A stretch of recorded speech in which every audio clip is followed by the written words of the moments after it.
Hey everyone, so Hurricane Harvey has shown what the free market and private companies are capable of, providing unbelievable relief to those in need. Displayed on the screen right now is a long list of things that the private sector has provided to those affected by Hurricane Harvey. Among some of them are large sums of money for relief efforts by Aetna, Amazon, Boeing, Caterpillar, Wells Fargo, Home Depot, Coca-Cola, and Lowe's.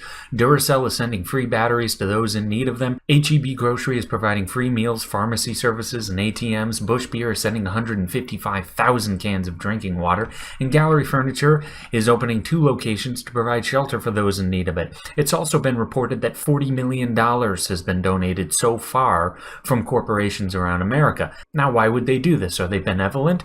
Do they sincerely want to help those in need, even if it hurts their profit in the short term? Perhaps, but one thing is certainly true. Consumers will have a much more favorable view of these companies, and that is probably one big reason why large private companies donate so much. In short, it's the market and a desire for a positive reputation at work here.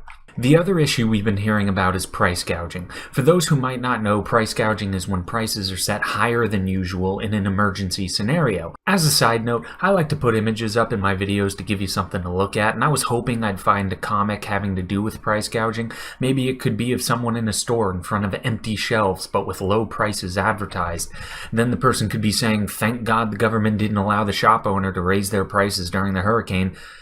It's too bad I'm terrible at art. I would have made it myself, but anyway, I digress. Now, this is one of those instances in which people only see a picture of high prices and immediately claim that it's a failure of freedom and free markets. What these people fail to realize is the implications of what would happen if they had their way. Let's think about it. Let's say the government passes a law that states that you cannot raise your prices in a state of emergency. In fact, the government decrees that you must lower your prices so those in need have bountiful access to your goods. Sounds great in theory, but what would happen in reality? I'll tell you exactly what will happen. People will see the dirt cheap prices, and because they are uncertain for how long the emergency may last, they will buy as much as they possibly can.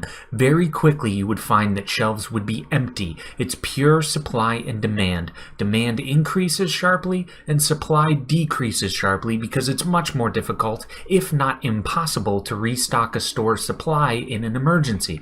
So you have a few people who get to the store first, they're panicking, and they're unsure of the immediate future, but voila, there are extremely low prices, so they take as much as they can physically get, and very quickly there is nothing left for anyone else. This also destroys the incentive to conserve in an emergency, but I'll get to that in a moment. Now, what if, in a rare move, the government actually anticipates this happening, and in an attempt to combat this, not only do they force sellers to keep prices extremely low, they disallow those in need from buying too much. This would be an attempt to keep shelves stocked for a slightly longer amount of time. But I pose this thought. People's needs can differ. What if someone, for whatever reason, must have a certain product in larger quantities than the average person? Perhaps they've gone a longer period of time without water or food. This type of government meddling would keep them from acquiring what they need.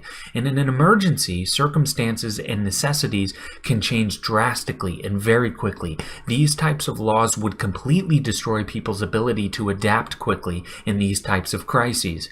Not only this, but like I mentioned before, during an emergency, it is imperative that people conserve as much as they can. For the average person, the hike in prices would ensure that they are conserving food and water.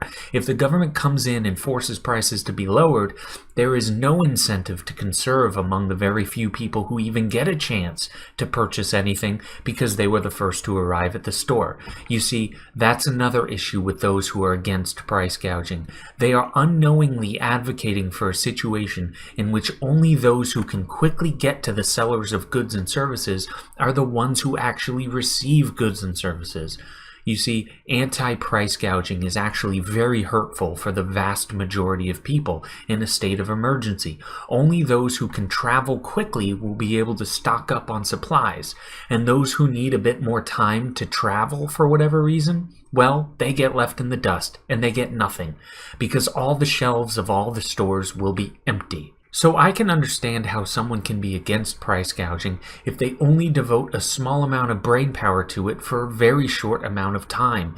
If all you see is a high price and think that is so wrong, those sellers shouldn't be able to price things so high, then you are falling victim to not thinking things through all the way. The unintended consequences of those who advocate government meddling in these scenarios will cause a bad situation to become a horrific situation.